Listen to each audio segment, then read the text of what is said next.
segera bisa dilunasi. Jodoh didekatkan jodohnya. Dan hal-hal yang diharapkan mudah-mudahan dijabah oleh Allah. Amin. Kalau masalah utang ini yang kencang. Kenapa? 3 kali. Aminnya 3 kali. Amin ya. Mudah-mudahan semangat panjenengan semuanya di majelis ini, insyaallah membuka pintu langit mendatangkan rezeki. Project itu bahasa Jerman. Bahasa Indonesia. Iya. Gak ada bahasa Indonesia di project. Terus. Jadi kalau di tempat saya brojok atau bahasa Indonesianya doers. Jadi ada kalimat cidah, doers. Ya. Itu bahasa Indonesia itu. Ya. Doers. Alhamdulillah, bangga bahagia saya dan bangga hadir di majelis ini. Mungkin sudah 1 tahun kalau tidak salah sih. Karena saya mengingatnya hadir di majelis ini ketika pakai masker. Awal. Iya, awal ya, Desember kalau tidak salah. Ini bapak-bapak, ibu-ibu sudah divaksin? Sudah semua? Pertama, kedua? Sudah semua, kedua ya? Saya sudah ketiga. Saya ada poster yang karena tenaga kesehatan di Bali wajib, maka saya pulang kemarin beberapa waktu lalu langsung vaksin yang ketiga. Saya mencari yang antara modern dan Pfizer karena kalau nggak ada halangan ini mudah-mudahan bisa berangkat umroh bersama dengan teman-teman yang berjalan. Dan saya doakan mudah-mudahan semuanya dimudahkan, insyaallah bisa ziarah makam Madinah, dimurahkan rezeki Allah. Amin. Jadi hadirin sekalian dilakukan oleh Allah, ini momentum. Kita tidak merayakan, ini kita mengambil momentum, ya, momentum untuk menjadi lebih baik. Saya tidak akan mengkaji lebih dalam tentang sisi agama. Saya ingin mengajak antum untuk mengambil sisi lain, bagaimana abad 20 dan abad 21 ada banyak orang melakukan penelitian tentang sukses. Ya, sukses. Sukses itu sudah digaungkan oleh Nabi Adam, diajarkan oleh Allah.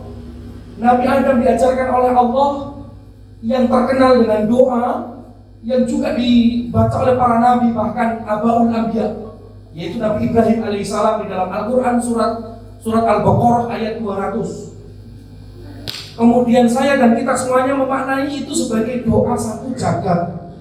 Iya, tahu doa sapu jagat? Apa sapu jagat? Enggak, sapu jagat ini apa? Sapu jagat. Berarti sapu itu. Kan gitu kan ya.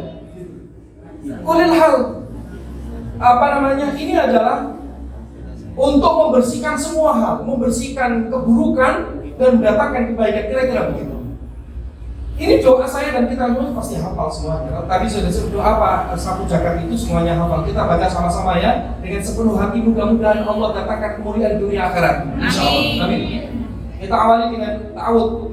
A'udzu billahi minasyaitonir rajim. Bismillahirrahmanirrahim. Rabbana atina fid dunya hasanah wa fil akhirati hasanah wa qina adzabannar. Amin ya Allah ya rabbal alamin ya mujib as-salihin. Ini doa sapu jagat. Sukses. Saya dan kita semuanya menginginkan sukses dunia dan pula menginginkan sukses akhirat. Dan ini pula diungkapkan oleh Imam Syafi'i dalam kitabnya. Saya beberapa waktu yang lalu saya katakan biasa, ini dari kajian Nabi. Saya telusuri kembali ternyata bukan hadis. Man arada dunya fa'alaihi bil ilmi, wa man arada al-akhirata fa'alaihi bil ilmi, wa man aradahuma fa'alaihi bil kama qala Imam Syafi'i. Ini kama qalanya Imam Syafi'i itu saja. Ini bukan hadis. Saya beberapa menemukan di beberapa buku itu disebutkan diriwayatkan Bukhari, ternyata bukan. Hadirin sekalian dilakukan oleh Allah Subhanahu wa taala.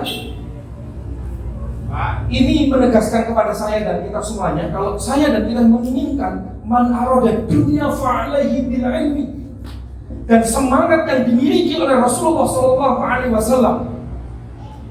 Ya, ketika masa sudah dibersihkan batinnya oleh malaikat Jibril, ada giroh, ada kecenderungan untuk mencari Allah. Ada kecenderungan, makanya hadis sekali dilakukan oleh Allah SWT, kebersihannya terjaga dari usia 12 tahun mengembala 15 tahun, ya sudah mengikuti beberapa peperangan, 20 tahun menjadi pedagang, 25 tahun menikahi Khadijah. Kemudian pasca itu ada kecenderungan terus meningkat semangat pembelajarannya, sampai kemudian berada di satu gua apa namanya? Gua Hira. Dalam rangka apa? Dalam rangka untuk mencari. Belajar kepada siapa? Akhirnya belajar langsung kepada Allah Subhanahu wa taala. Murabinya Allah Subhanahu wa taala. Semangat ini harus saya dan kita semuanya harus termiliki. Setuju nggak kira-kira? Kalau tidak salah, saya ngisi beberapa waktu yang lalu di Lombok. Ada 3 hal untuk para dosen, dan antum semuanya adalah para dosen. Antum semuanya para ustaz, para guru, minimal guru untuk diri sendiri. Setuju nggak? Ada 3 hal yang harus kita bangun dan tidak boleh kita abaikan. Kalau menginginkan bahagia, menginginkan kebaikan luar biasa. Yang pertama isti'abun manawi, kedekatan kita kepada Allah. Sehebat apa kita, tidak ada apa-apanya kalau kita nggak dekat dengan Allah. Setuju nggak Ustaz saja? Tidak ada apa-apanya. Seberapa hebat kita ini bisa menyampaikan sesuatu, tapi kalau tidak dekat dengan Allah, maka sesuatu itu tidak akan membekas di dalam hati murid-murid kita. Yang paling dekat adalah keluarga kita, anak-anak kita. Ada berapa banyak keluarga stres gara-gara anaknya lebih cenderung main game daripada belajar daring. Betul nggak? Ada berapa banyak anak-anak telah diajari untuk berbohong kepada dirinya sendiri. Dia berkata sekolah, tapi ternyata yang dibuka adalah aplikasi game. Ada nggak di sini? Banyak. Ada. Tapi kalau di Nusa Dua banyak. Banyak. Gitu ya. Ini pelajaran saya dan kita semuanya. Mungkin anak kita atau anak didik kita, kalau kita tanya sekolah. Sekolah online, tapi yang dibuka adalah bukan pelajaran sekolah. Ya? Orang pelajaran tatap muka saja nggak mengerti, bagaimana mungkin? Ya, dia bisa mengerti pelajaran online. Tatap muka ada kesempatan untuk bertanya langsung saja, ada kesulitan untuk memahami, bagaimana mungkin dia tanya sama siapa? Akhirnya dia tanya kepada Mbah Google. Betul nggak? Betul. Ternyata Mbah Google itu maha tahu.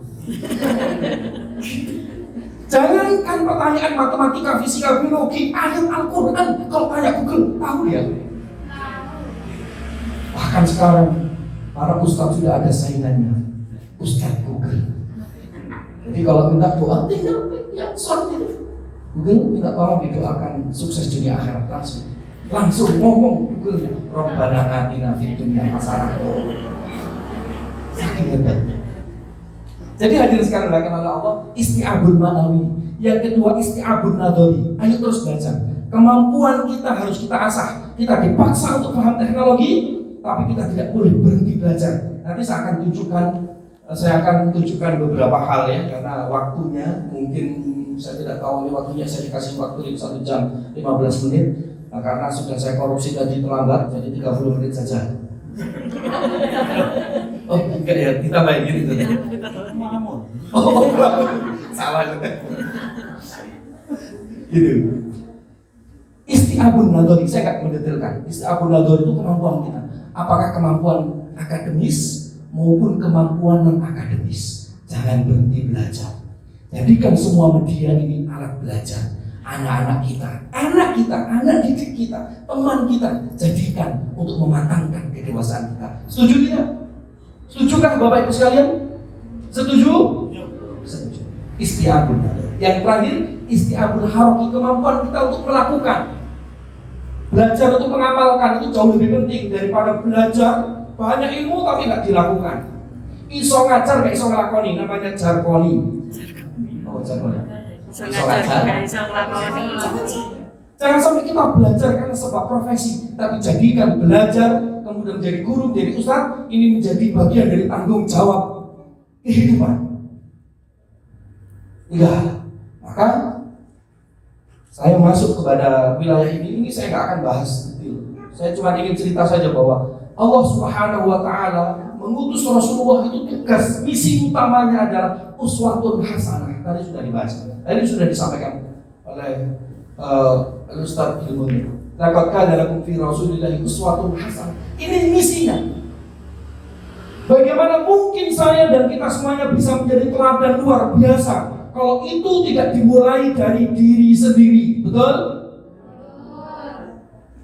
Bagaimana mungkin ada penghormatan suami kepada istri jika suami tidak bisa menjadi teladan bagi istrinya? Biasa.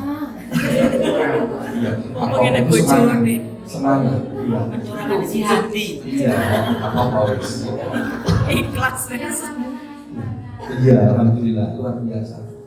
Dan bagaimana mungkin seorang istri bisa dipercaya oleh suami kalau istrinya tidak amanah terhadap apa yang diberikan tanggung jawab oleh suaminya, betul?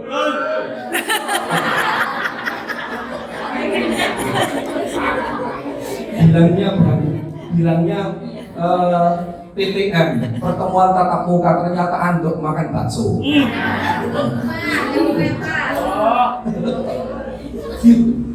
Bilangnya ada rapat, ternyata ke Pantai Melasti sana, cari spot untuk foto selfie.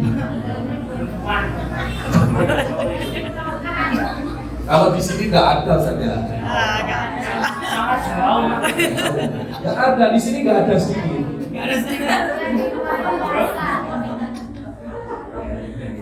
Jadi hadirin sekalian, ini misinya. Bagaimana membangun misi ini? Ya, ini nanti saya jelaskan yang di poin pertama. Saya ingin menyampaikan yang kedua. Coba kita lihat apa yang disampaikan oleh Ustaz Ibnu. Fattabi'uni. Ada buku di abad 20 yang sangat terkenal, itu dicetak lebih ratusan juta. Buku itu ditulis judulnya Unlimited Power. Ditulis oleh Anthony Robbins. Anthony Robbins itu dia adalah konsultannya Bill Clinton. Dia pelatih pemanah, tapi dia bukan atlet pemanah. Unlimited Power. Buku itu dicetak, kemudian dia di antara buku itu tergagaslah ada jalan di atas api. Salah satu murid di Indonesia yang sangat terkenal dengan gaji per satu kali potong per 1 jam 75 juta, namanya Tung Desemwaringin. Per 1 jam 75 juta dia bayarannya. Kalau saya 1 jam, jazakumullah khairan.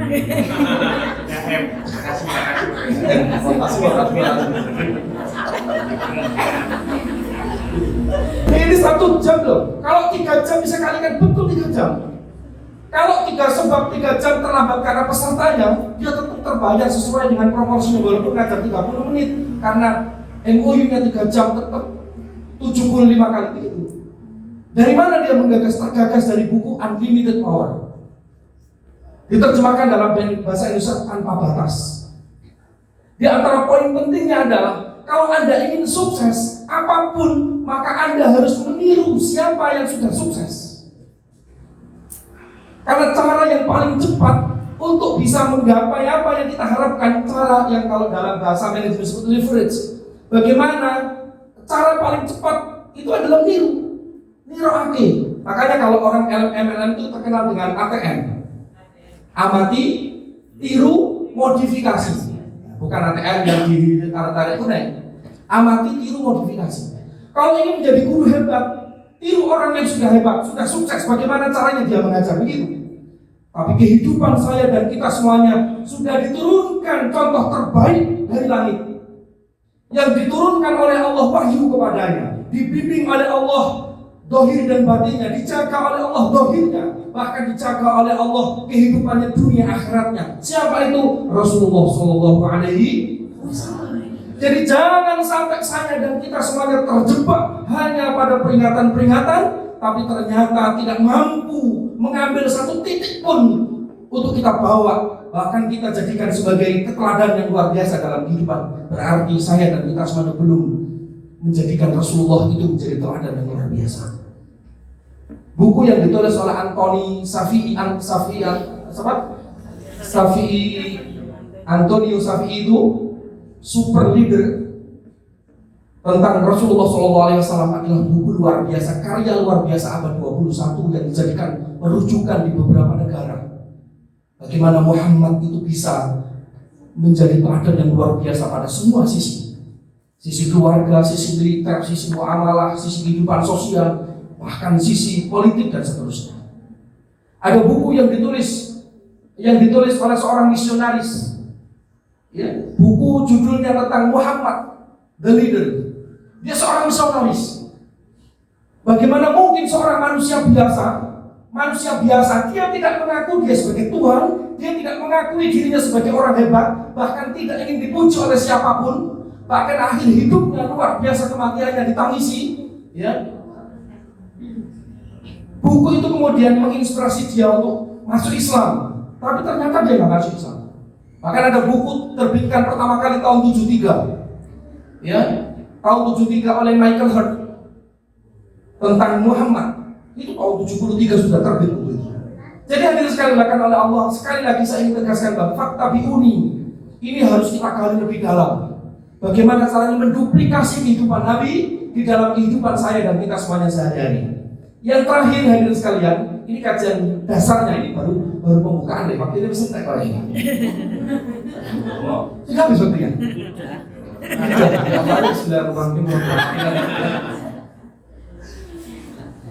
Hadirin sekalian, dan ini harus menyemangati saya dan kita semuanya untuk tidak boleh kalah dengan keadaan. Tidak boleh kalah dengan sedikitnya materi. Tidak boleh salah niat. Tidak boleh, mohon maaf, bergeraknya salah langkah. Karena ada banyak orang bergerak tapi tidak ada manfaatnya. Maka pergerakan kita harus efektif, efisien. Kenapa? Karena kita menyadari saya blok yang warna kuning itu. Faman kana yarju liqa'a rabbi falyamal amalan shalihan wa la yusyrik bi ibadati rabbi ahada. Siapa yang telah ingin bertatap muka dengan Allah, bertemu dengan Allah, falyamal, misi kita falyamal amalan shalihan, amal soleh. Amal soleh itu nanti saya lebih suka bukan amal soleh itu bahasa Al-Quran, bahasa buminya produktif. Bagaimana bisa produktif itu yang penting. Nah, saya nggak akan menggali lebih dalam karena saya nggak akan menafsirkan ini, ada beberapa ustaz kalau luar biasa. Saya memberikan contoh saja. Hadirin sekalian dilakukan oleh Allah SWT, maka tidak ada perubahan hebat. Kita tidak akan bisa merubah orang lain tanpa merubah diri kita sendiri, betul? Kita tidak akan pernah bisa merubah siapapun, tidak akan pernah. Ya, tetapi kita akan bisa merubah siapapun di sekitar kita kalau kita merubah diri kita menjadi lebih baik. Itu yang disebut dengan self leadership. Dan tidak akan terjadi perubahan pada diri sendiri kecuali kita mau merubah cara pandang kita terhadap kehidupan. Kalau cara pandang kita, cara pandang kehidupan, cara pandang kita terhadap pekerjaan, kerjaan ini cuma begini, tidak ada apa-apanya, hasil gaji saya nggak meningkat, kita tidak akan pernah berkembang. Tapi kalau cara pandang, ini amanah, ini tanggung jawab, ini ibadah saya akan lakukan yang terbaik, saya tidak berhenti belajar, saya tingkatkan kualitas diri kita, karena kita tidak tahu kapan momentum untuk menemukan apa yang kita cita-citakan. Gak pernah ada orang terkenal itu kemudian mak betunduk bahasa Jerman. Apa mak betunduk? Mak betunduk? Tiba-tiba. Ujuk-ujuk. Gak ada, tiba-tiba terkenal, gak ada. Makanya mohon maaf nih, di dunia maya ada banyak orang rela melakukan hal-hal yang tidak dibenarkan dalam agama, dalam rangka untuk mencari follower, dalam rangka untuk terkenal. Dengan istilah viral. Rela melakukan, mohon maaf, hal-hal yang berbahaya, ya, rela dalam rangka itu. Tapi ada yang menemukan momentumnya jadi terkenal. Tapi ada yang bertahun-tahun tidak menemukan momentum itu. Maka tugas saya dan kita semuanya, di mana mulainya self leadership. Dari mana self leadership itu? Ini amal utama. Amal utama self leadership itu yang saya sebut dengan self awareness, kesadaran diri. Sadar diri. Sadar lagi. Sadar. Berarti tidak kesurupan. Sadar itu enggak kesurupan. Ada banyak orang banyak bergerak, tapi dia nggak ada hasilnya. Itu kesurupan. Itu namanya kakek gaya. Bahasa Jawa. Loh, ada banyak orang itu tindakannya banyak pagi berangkat kemana, tapi hasilnya nggak ada. Dia hanya mendapatkan penyesalan. Dari dulu saya begini, tapi ada orang tindakannya terstruktur. Dia punya misi jangka pendek 5 tahun, 10 tahun. Saya sekian, saya baru menikah sekian, saya berharap 5 tahun ke depan saya sudah punya ini. Itu ada tindakan-tindakan terstruktur, dan itu jangan memahami bahwa agama tidak mengajarkan. Agama mengajarkan. Para guru diharapkan dengan kreativitasnya mendetilkan bagaimana tindakan-tindakan itu bisa kita upayakan. Gitu. Maka hadirin sekalian dimuliakan oleh Allah, maka tema besar ini saya ringkas dengan 2 saja. Teladan. Kita mau menjadi orang yang teladan, menjadi teladan bagi diri sendiri, keluarga, dan anak-anak didik kita, atau menjadi orang yang apa? Telatan itu. Telatan itu apa? Suka terlambat pula. Terian. Dua misi ini, teladan dan telatan ini, dua misi ini, teladan dan telatan ini mewakili sisi baik dan sisi buruk. Kita boleh memilih, ini pilihan hadirin sekalian, ini pilihan. Ya. Nah, pilihannya adalah